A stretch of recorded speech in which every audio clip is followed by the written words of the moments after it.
Islam. Tolong cari rezeki silakan, ngopi silakan, tapi jangan ada kegiatan yang melanggar syariat.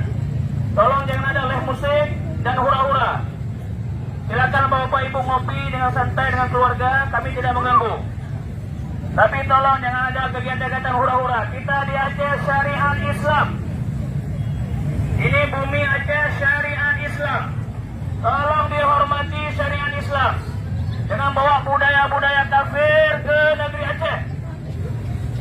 Sekali lagi kami mohon kepada pemilik kafe, tolong dihentikan semua kegiatan yang merusak syariat Islam. Silakan bapak-bapak, ibu-ibu ngopi dengan keluarga, silakan. Tapi jangan ada hal-hal yang merusak akhlak, merusak tata krama, dan merusak adat istiadat Aceh.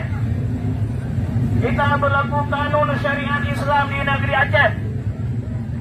Ini bukan di luar Aceh. Mohon perhatian dan mohon juga kerjasama yang baik.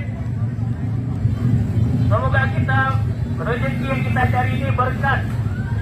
Rezeki yang kita cari ini berkah. Jangan ada hal-hal yang merusak nilai-nilai syariat.